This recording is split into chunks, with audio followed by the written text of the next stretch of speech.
새해를 맞이해서 예수 따라 가며라는 표를 걸고 오늘까지 이렇게 오면서 우리가 마태복음에 나와 있는 예수님의 가르침을 매주마다 지금 묵상하고 있습니다. 그 이유는 예수님을 따라가기 위해서는 예수님의 가르침을 우리가 배워서 순종해야 하기 때문입니다. 예수님께 가르침을 받고 배운 그 교훈들을 우리가 우리의 삶 속에서 지켜 행하고자 애쓰고 노력할 때 우리는 조금이나마 예수님을 믿는 참 제자, 그리스도인, 참 신자가 그 신자의 모습을 본받아 이 세상에 빛을 발하기 위해서입니다. 예수님께서 마태복음에 가르쳐주시는 교훈들을 묵상하는 가운데 오늘 본문 중심으로 지난주에 한 가지 교훈을 배웠습니다. 가르침을 받았는데 한 일주일을 뒤돌아볼 때 나는 과연 그 한 가지 교훈 가르침대로 살아들였는가? 그 가르침은 비판하지 말라. 또 달리 말하자면 재판장 자리에 내 자신이 앉아서 남을 심판하지 말라. 비방하지 말라. 비난하지 말라. 업신여기지 말라. 다시 말하면 정죄하지 말라. 이 교훈을 받았습니다. 어떻습니까? 일주일 지내오시면서 가르침을 받고 나서 혹여나 내가 재판장 자리, 하나님의 자리에 내가 앉아서 내가 그 사람보다 비교할 때 더 나은 줄 알고 교만한 영적 우월감 속에서 입술로 또 생각으로 마음으로 다른 사람을 심판하고 정죄하지는 않았는가? 비난하고 비방하지 않았는가? 업신여기지 않았는가? 우리가 매주마다 이렇게 예배당에 올라와서 예배드리면서 말씀을 받지만 받은 말씀을 한 가지라도 지켜 행하고자 노력하는 모습. 그런데 속히 잊어버리는 것 같아요. 받은 교훈을. 그래서 우리의 습관대로 해올 종교생활 할 때가 너무 많지 않나 생각합니다. 비난하지 말라는 이 말씀, 비판하지 말라는 말씀, 정죄하지 말라는 이 말씀을 다시금 복습할 때에 저는 누가복음 6장 37절에서 예수님이 하시는 말씀을 다시금 묵상하게 됩니다. 비판하지 말라. 그리하면 너희가 비판을 받지 않을 것이요. 정죄하지 말라. 그리하면 너희가 정죄를 받지 않을 것이요. 용서하라. 그리하면 너희가 용서를 받을 것이요. 예수님께서는 세 가지로 비판하지 말라, 정죄하지 말라, 똑같은 말이죠. 그런데 용서하라. 여러분, 우리가 비판하지 말라는 예수님의 교훈을 지켜 행하기 위해서는 나 같은 죄인을 용서하신 그 하나님의 그 크신 은혜와 사랑을 점점 더 깨달아갈 때, 용서하는 마음이 생길 때, 남을 용서하고자 할 때에, 용서할 때 우리는 비판, 비난, 정죄 안 할 수 있습니다. 용서하는 마음이 있어야 됩니다.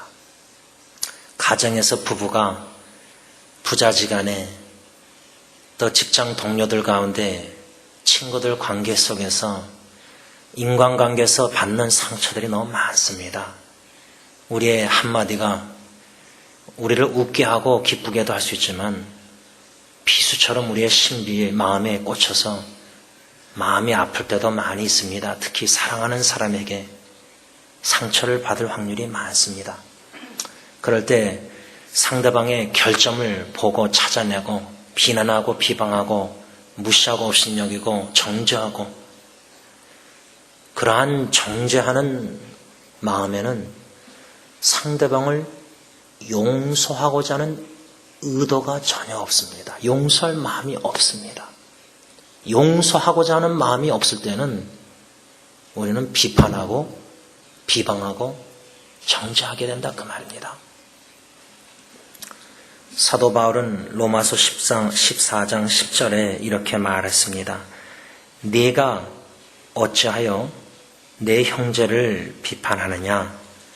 어찌하여 내 형제를 업신여기느냐? 우리가 다 하나님의 심판대 앞에 서리라. 비판하지 말라, 심판하지 말라, 정죄하지 말라는 예수님의 가르친 그 내용에는 업신여기지 말라는 이 사도 바울의 말도 포함된다고 생각합니다. 이 말씀 지난주에 받았습니다. 우리 어떻게 살았습니까? 오늘 마지막 두 가지 더 교훈을 본문에서 예수님이 우리에게 주시는 것을 받고자 합니다. 바라기는 모든 내용을 다 듣고 소화시키기가 힘들지라도 핵심적인 원리, 지난주에는 비판하지 말라. 다시 말하면 정죄하지 말라. 오늘 두 번째, 세 번째 교훈을 받고자 하는데 두 번째는 한마디로 외식을 버리라. 외식을 버리라. 5절 말씀 다시 한번 봅니다. 다 같이 읽습니다. 시작. 외식하는 자여 먼저 내 눈 속에서 들보를 빼어라. 그 후에야 밝히 보고 형제의 눈 속에서 티를 빼리라. 여러분, 외식하는 자가 누구입니까? 우리말로 좀 쉽게 이해하자면 저 사람 위선자다. 근데 저 사람 위선자라 이런 생각과 말보다 발음보다 나는 위선자가 아닌가? 이 질문을 먼저 던져야 됩니다. 제가 주일 아침 성경 공부 이제 끝났지만은 주일 아침 성경 공부를 5분과 하면서 일주일 살아오면서 자꾸만 마음에 찔리는 게 있었습니다. 그 찔리는 게 뭐였냐면 가르친 내용대로 교사가 내가 먼저 살고 있지 않는, 가르친 대로 살고 있지 않는 자신의 모습을 하나님이 들춰내실 때 양심에 찔림이 오는 겁니다. 그러면서 속으로 들리는 음성이 내 자신에게 하는 음성이 야, 지원아, 너는 위선자다. 너의 위선을 하나님께서 저의 위선을 들춰내실 때에 양심에 찔림이 왔습니다. 저 사람 위선자다. 내 아빠 엄마가 위선자다. 우리 자녀들. 그게 아니라 나는 위선자가 아닌가. 겉과 속이 다르다. 속보다, 속사람보다, 내적 사람보다 위선자, 외식하는 사람들은 겉모양을 더 신경 씁니다. 더 치중합니다. 그래서 사람들 보기에는 겉모습은 겉모양은 참 예수 믿는 사람 같은데 속사람, 그 무슨 사람은 모르죠. 그러나 하나님은 다 아시죠. 속으로는, 생각으로, 마음으로는 탐욕과 욕심과 교만과 질투와 시기와 미움과 이런 온갖 더러운 생각, 악한 생각들로 가득 차 있는 겁니다. 이것을 성경적으로 사도 바울은 뭐라 하냐면 경건의 모양은 있으나 경건의 능력은 부인하는 자라. 모양새는 참 좋아요. 예수 잘 믿는 겉모양은 참 좋은데 경건의 능력을 부인하는 그러한 삶에는 하나님의 역사가 나타나지 않습니다. 성경의 신약 성경을 보면은 우리가 이미 묵상한 말씀 가운데서도 마태복음 6장 보면 외식하는 사람들을 예수님이 책망하시는데 외식하는 사람들은 사람들에게 자꾸만 잘 보이려고 합니다. 사람들을 의식해서 사람들 앞에서 참 예수 잘 믿는 척을 해야 합니다. 사람들에게 잘 보이려고 할 뿐만 아니라 사람들에게 칭찬을 받고 높임을 받고 영광을 받는 것을 좋아합니다. 속으로. 이것이 바로 외식하는 자라. 특히 성경의 신약 성경에 외식하는 자 하면은 누구냐면 그 당시 예수님 당시 종교 지도자들이라는 바리새인들이었습니다. 외식하는 자, 율법주의자, 바리새인들. 이 바리새인들이 왜 외식하는 자라 이렇게 말했냐면 그들의 외형적인 태도와 내면적인 태도 사이에 모순이 있었기 때문이다. 그래서 예수님께서 바리새인들을 아주 호되게 책망하시는데 제일 외식하는 책망하는 모습이 제일 많이 나온 데가 마태복음 23장 같습니다. 거기에 예수님께서 바리새인들을 책망하시는 가운데 25절에서 28절 보면 내부는 속사람은 더러우면서 겉으로는 깨끗한 척 꾸미는 회칠한 무덤과 비교했습니다. 이 회칠한 무덤과 왜 예수님께서 바리새인들을 비교했는가? 여러분들 장지의 로실에 가면은 지금 무덤은 안으로 깊이 파서 관을 시신을 넣기 때문에 그렇지만 예수님 당시 유대인 그 관습은 우리 한국식은 좀 이렇게 무덤이 바깥으로 이렇게 튀어나왔잖아요. 그렇죠? 이 회칠한다는 말은 그 당시에 유대인들은 이 무덤을 하얀색으로 이렇게 회칠했나 봐요. 칠했나 봐요. 지금 말로 하면 페인트 하듯이. 그러면 하얀 색깔로 하면은 잘 보이니까. 왜 잘 보겠냐면 그 당시 모세율법에는 이 무덤과 시신과 가까이서 만지든지 부딪히 이렇게 하면은 부정하게 여겼어요. 부정하게.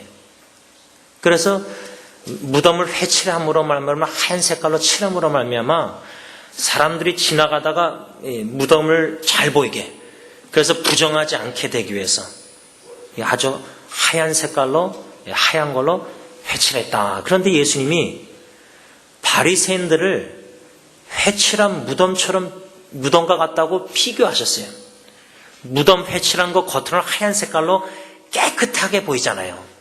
아주 하얀 페인트 하면 깨끗하게, 또 윤기나는 페인트 하얀 걸로 하면 얼마나 반짝반짝하고 참 하얗게 깨끗하게 보이잖아요. 근데 회칠한 무덤 그 관 안에는 뭐가 있죠? 무덤 안에 썩은 시신이 있는 거예요. 예수님은 바리새인들의 겉모습은 금식도 하고 11조도 하고 큰 거리에서 가운을 긴 거 입고 대표기도 하고 막 이렇게 겉으로는 하얗게 깨끗하게 거룩하게 이렇게 깨끗하게 보이지만 속은 썩었다는 거예요. 책망하시는 거예요. 과연 예수님 당시만 회칠한 무덤과 같은 위선자 외식하는 종교인 바리새인 예수님 당시만 있었느냐? 아닙니다. 우리가 살고 있는 이 시대에 지금도 우리 가운데 혹여나 내가 회칠한 무덤과 같은 바리새인과 같은 외식하는 자는 아닌가, 자기 자신에게 질문하고 자아 성찰하는 기회로 삼아야 합니다. 예수님께서 오늘 본문 3절 4절에 마태복음 7장에서 이렇게 말씀하십니다. 어찌하여 형제의 눈 속에 있는 티는 보고 내 눈 속에 있는 들보는 깨닫지 못하느냐. 보라, 내 눈 속에 들보가 있는데 어찌하여 형제에게 말하기를 나로 내 눈 속에 있는 티를 빼라 하라 하겠느냐. 내 눈 속에 티라는 것을 따르게 얘기하자면 여러분들 유리잔 컵이나 뭐 이렇게 깨지잖아요. 땅에 떨어지면 바닥에 유리 조각이 산산 조각 날 때 이렇게 아주 제일 작게 부서진 조각. 또 다르게 설명하자면 여러분들 우리 톱 자를 때 톱밥 있잖아요. 톱밥. 막 톱 기계로 자르면 톱밥 떨어지면 바닥에 그걸 주스면은 후 부르면 톱밥 티 얼마나 작습니까? 그게 바로 눈 속에 있는 티라는 거예요. 이 눈 속에 있는 티 얼마나 작습니까? 그런데 놀라운 것은 외식하는 위선자들은 그 티를 남의 상대방의 그 조그만 지극히 작은 티를 잘 본다는 거예요. 잘 안 보일 수밖에 없는 지극히 작은 건데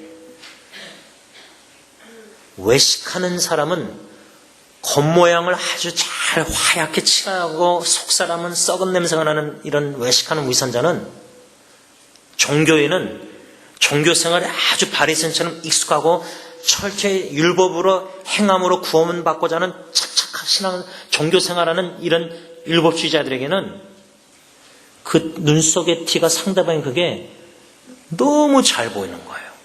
안 보이면은 좀 난데 잘 보이니까 자꾸만 비판하고 비난하고 이렇게 자꾸만 말을 하는 거예요. 안 보이면 되는데.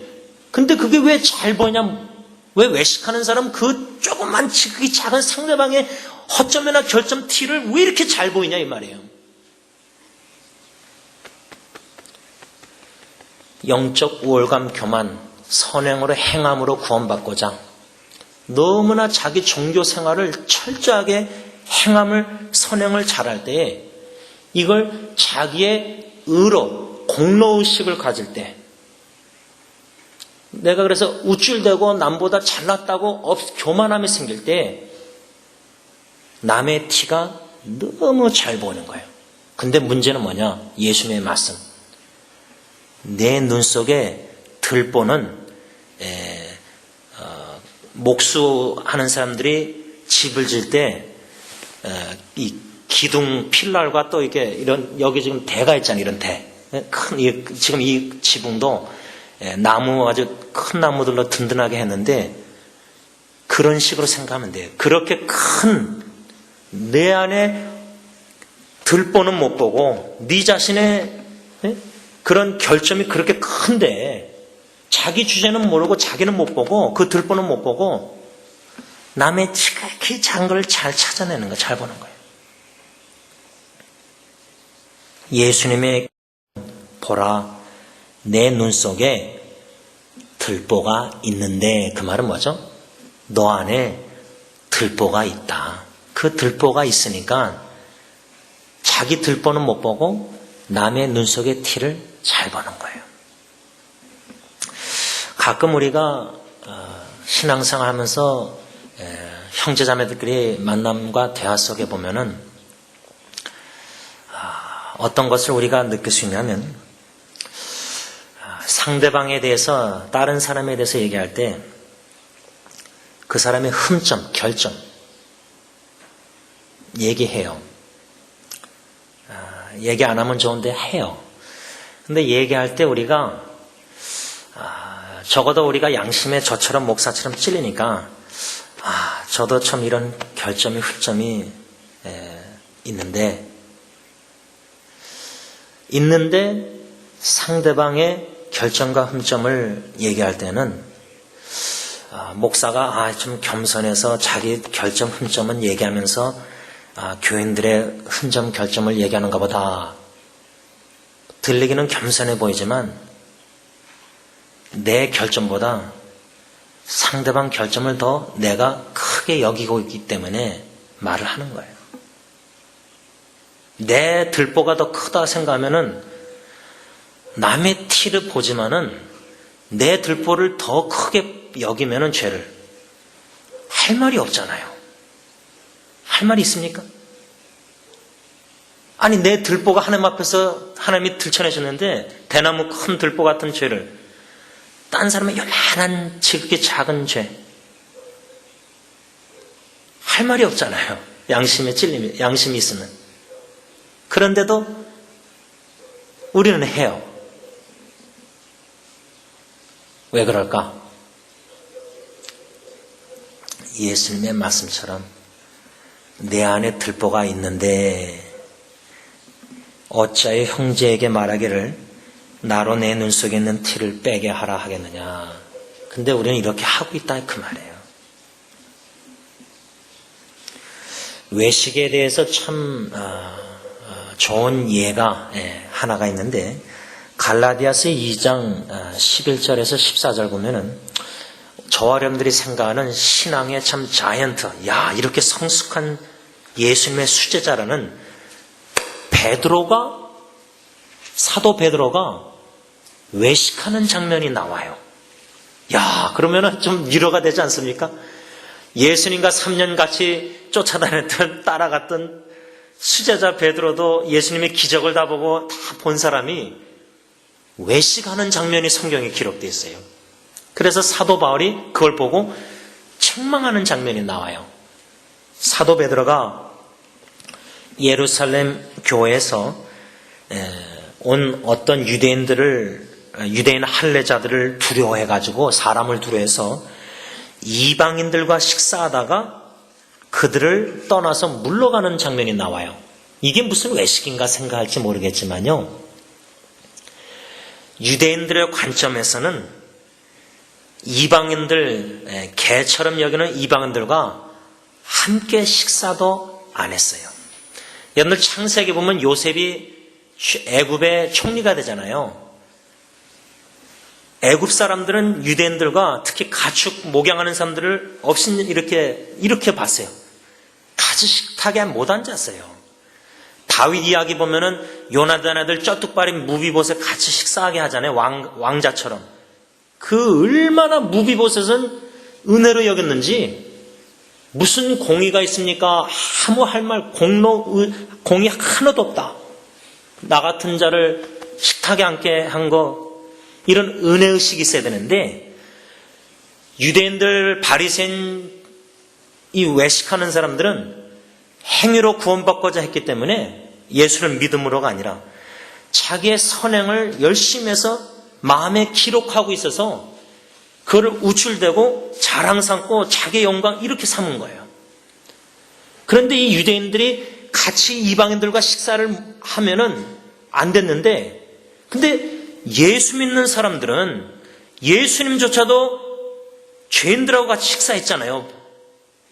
세리, 지금 말하면 IRS 세금 걷는 예를 들자면 비교가 좀 될지 모르겠지만 근데 예수님도 같이 죄인들과 식사했거든요. 바리새인들이 볼 때 죄인이지만 예수님은 의사가 병자를 위했지 건강한 사람을 위해서 온 게 아니잖아요. 그런데 베드로가 예수님처럼 이방인들과 식사하다가 어머니 교회 예루살렘에서 야고보가 보낸 유대인들 할례자가 오니까 율법적으로 두려워해가지고 식사하다가 그 자리를 떠나버린 거예요. 근데 바나바도 그걸 쫓아했어요. 그때 사도 바울이 베드로에게 14절에 보면은 복음의 진리를 따라 바르게 행하지 아니했다 이렇게 책망해요. 복음의 진리에 따라 예수 그리스도의 복음은 뭡니까? 예수 그리스도의 십자가에 행하신 일, 죽으신 일, 부활하신 일, 그것을 예수 그리스도를 믿음으로 구원받는 것이지, 그게 복음의 진리지. 그것을 따라 했다면 베드로는 이방인과 식사하던, 간음 맞는 자와 식사하던, 세리와 식사하던 예수님처럼 그 영혼 구원을 위해서 같이 식탁하는 거, 그게 뭐 잘못입니까? 근데 예루살렘 교회에서 온 유대인들 할례자를 의식한 거예요. 두려워했던 거예요. 여러분들 지금 따르게 말하자면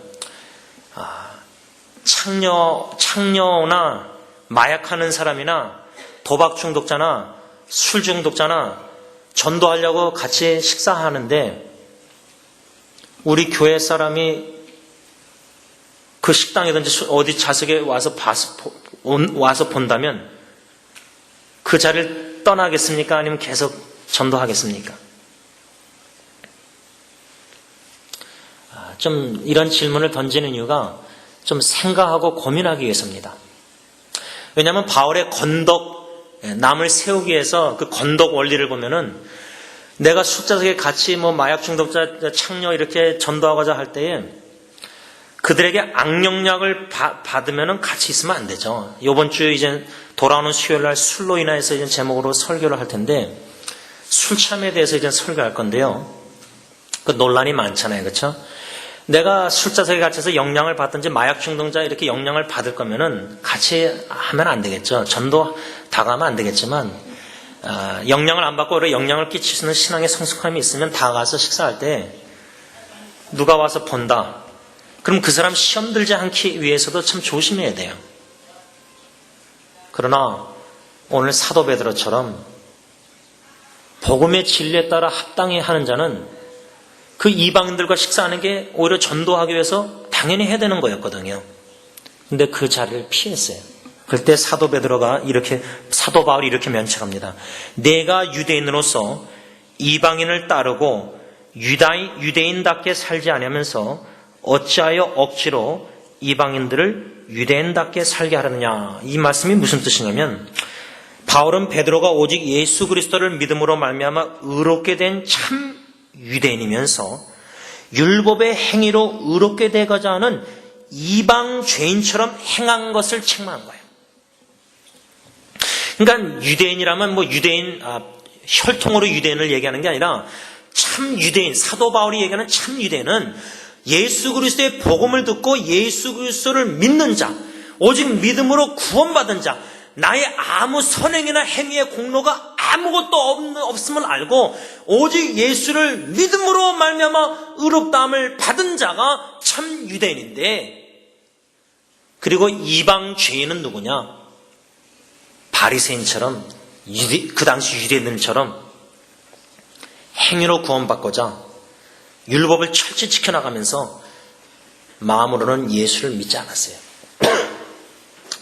믿음으로 구원이 아니라 행위로 구원받고자. 그래서 지금도 많은 종교가 오직 예수를 믿음으로 구원받는다는 게 너무 쉽잖아요. 왜 아무 선행도 없고 행위도 없고 선행으로 착한 일을 많이 해야지 구원받는데, 그래서 예수 앞에 설 때 제가 그래도 천국 들어갈 자격이 있다. 왜? 선행을 많이 했기 때문에. 착한 일. 행위로 구원받는 게 절대 아닌데 우리의 행위로 구원받기 위해서는 모든 성경의 법을 100% 다 지켜야 돼요. 한 사람도 지킨 사람이 없습니다. 오직 성육신하신 예수님 외에는. 그런데 어떻게 인간의 행위 공로로 구원받을 수 있습니까? 그런 율법주의자들 눈으로 볼 때는 예수만 믿고 구원받는다, 이게 말이 안 되는 거예요. 뭔가 착한 일을 해야 되는데 우리는 예수를 은혜로 믿음으로 말미암아 구원받았기에 그 은혜의 힘으로 선행을 하는 거예요. 예배소 2장 8절 9절 믿음을 선물로 받아서 구원받은 저 사람들 행위로 절대 아닙니다. 왜? 자랑할 게 없는 거예요. 우린 예수밖에 자랑할 게 없는 거예요. 왜 새로운 피조물로 만드셨죠? 선을 행하게 하시고자. 이게 공식에 뒤바뀐 거예요. 우리는 예수를 믿음으로 말미암아 구원받았기에 그 구원의 은총으로 말미암아 선을 행할 수밖에 없는 자들이고, 유대인들이나 율법주의자들이나 다른 종교들은 선을 행함으로 구원받는 거, 이건 하나님의 선물이 아니죠. 영생이 인간의 노력과 공로죠. 근데 인간의 노력으로는 100% 법을 다 지킬 수가 없습니다. 다 지키면, 완전히 지키면 구원받을 수 있죠. 근데 인간은 불완전합니다. 아담의 죄로 죄 가운데 태어난 저와 여러분들은 의인이 하나도 없도다. 100% 의인이 법을 다 지켜준 사람이 하나도 없습니다.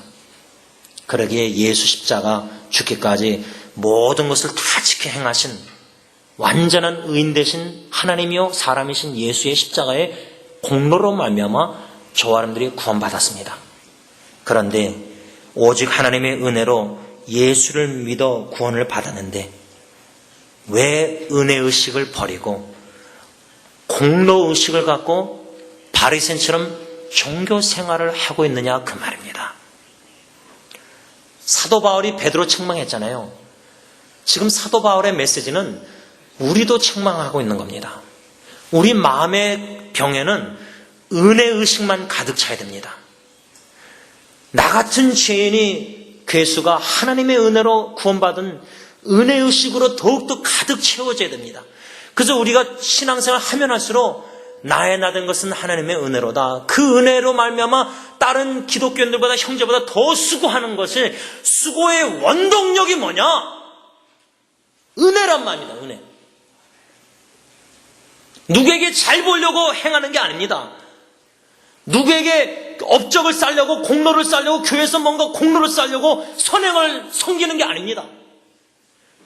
영원히 죽을 수밖에 없는 죄인이 예수 십자가의 죽음으로 영원한 생명을 얻었기에 그 구원의 은총이 너무 감격해서 은혜의 힘으로 견딜 수 없는 마음으로 봉사하고 섬기는 거지, 사람들 앞에 뭔가 보이려고, 선행을 해서 내가 착한 일을 기록하려고, 그래서 하나님 앞에 여기 착한 일 했습니다, 하나님 인정해 주세요, 목사 장로에게 인정해 주세요, 그게 아니라 그 말입니다. 왜 아직도 공로의식이 있습니까? 저는 그래서 지난주에 사울의 손자 요나단의 아들 쩔뚝발이 무비보셋이 다윗왕 도망갔다가 압살롬 쿠데타 돌아올 때 무슨 공의가 제가 있기에 왕에게 부르짖겠습니까 하는 성경 구절이 나와요. 아무 righteousness, 공의가 하나도 없다는 거예요.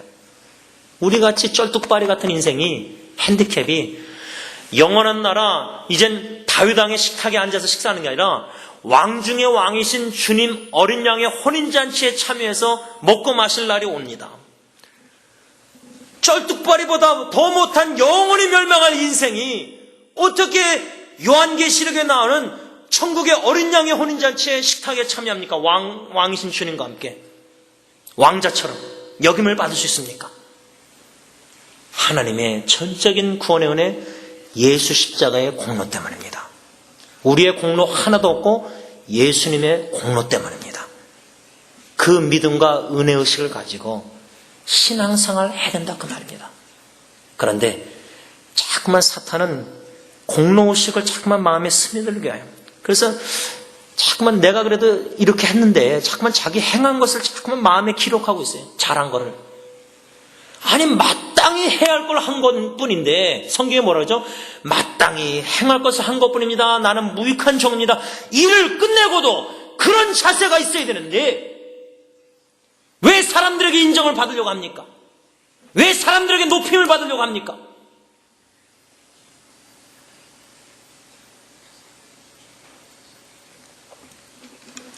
우리는 어떻게 해야 합니까? 마태복음 23장 25절 26절 예수님 말씀 들어야 됩니다. 화 있을진저 외식하는 서기관들과 바리새인들이요, 잔과 대접의 겉은 깨끗이 하되 그 안에는 탐욕과 방탕으로 가득하게 하는도다. 눈먼 바리새인이요, 너는 먼저 안을 깨끗이 하라. 그리하면 겉도 깨끗이 하리라. 회칠한 무덤에 껍데기만 그냥 자꾸 하얀 색깔로 페인트하지 말고 우리의 겉모습, 겉으로 사람들이 보는 이 겉모습, 신앙생활, 행동들 자꾸만 커버업, 포장하지 말라 그 말이에요. 계속 포장하다 보면요, 마스크 쓰다 보고 신앙생활 하다 보면, 종교생활 하다 보면 내 마음에 진짜 내가 진짜 예수를 진짜 믿고 있는가 제대로 이 의문이 올 때가 와요. 너무 포장을 많이 하니까 내가 내 존재도 하나님 앞에서 내 존재를 망각해요. 예수님은 먼저 안을 깨끗이 하라 그럽니다. 겉모양이 아니라 속사람을 깨끗이 하라는 말입니다. 남들은 내 마음을 생각을 못 봅니다. 하나님은 지금 다 보고 계시다 그 말이에요. 사람 앞에서 종교생활에서 잘 보려고 하지 말고 하나님 앞에서 내 속사람을 깨끗이 하란 말이에요. 그러기 위해서는 예수 십자가의 볼밖에 없습니다. 예수 십자가에 흘린 피로써 신앙생활 하면 할수록 하나님 앞에서 회칠한 무덤 속에 썩은 시체 같은 이런 썩은 악한 방탕 모든 악한 생각들 나쁜 것들 이런 걸 자꾸만 하나님은 말씀 거울에 비춰보고 자꾸만 들춰내십니다. 거룩한 인재 가운데. 오늘도 이 예배가 신령과 진정으로 성령의 인도하심 따라 거룩한 하나님의 보좌 앞에 나아가게 우리를 인도하신다면 하나님의 거룩한 말씀에 내 속사람이 비춰질 때 거울에 환히 드러난 겁니다. 야, 내가 여태까지 신앙생활 잘못했구나. 속사람이 이렇게 더럽고 추하고 악한 생각이 많은데 매일매일 죄를 짓는데 겉으로 너무 깨끗하게 페인트해 놓은 거예요. 스스로 자신을 속이는 자가 더 이상 되면 안 됩니다. 착각하지 말아야 됩니다. 하나님은 다 아십니다. 우리는 먼저 안을 깨끗이 하고 우리 눈 속에 들보를 빼고 거룩한 말씀으로 날마다 순간순간마다 우리의 마음을 속사람을 살펴보고 자아성찰하고 반성하면서 오직 예수 십자가의 보혈을 의지하고 우리의 죄를 날마다 순간순간마다 자복하고 회개됩니다. 버려야 됩니다. 속 안에 더러운 것들을 자꾸만 십자가 앞에 회개하고 내려놓고 버려야 됩니다. 귀하신 예수님 찬송가 102장 예수밖에 귀한 것이 없다는 걸 알면은 이 세상의 명예와 행복까지도 다 버려야 됩니다. 분하. 버릴 때 버려야 됩니다. 버리지 못하고 더럽고 추한 죄악된 이런 욕심들을 가지고 공로심을 가지고 신앙생활을 바르게 할 수 없다 그 말이에요. 이것을 십자가 앞에 오늘도 버리고 예수의 거룩한 깨끗한 의로운 옷을 덧입은 저 여러분들, 하나님의 은혜로 이 쓸데없는 자 왜 구속했는지 나는 아시다다. 은혜가 더욱더 충만해서 그 은혜의 힘으로 더욱더 선행하며 수고하는 저 여러분들 될 수 있기를 바랍니다. 기도하겠습니다. 하나님 아버지, 지난주에 비판하지 말라, 심판하지 말라, 졸질하지 말라, 비난, 비방, 정죄하지 말라는 말씀을 받았습니다. 오늘도 한 가지밖에 묵상 못했지만 너무나 쉽지 않은 말씀입니다. 외식을 버리라는 말씀, 집안 이사 갈 때도 청소하며 버릴 거를 버리는데 정리하는데 아직도 이 신앙생활 이렇게까지 오래 하면서도 내 마음에 버리지 못한 정리하지 못한 죄악된 것들, 썩은 것들이 너무 많습니다.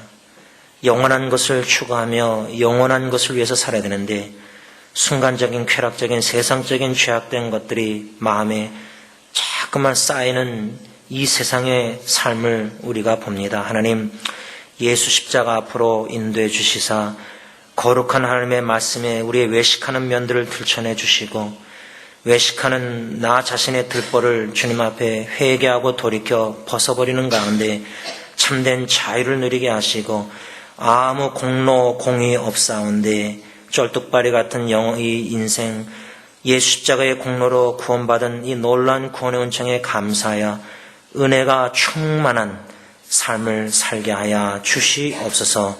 예수님의 이름으로 간절히 기도를 올리옵나이다. 아멘.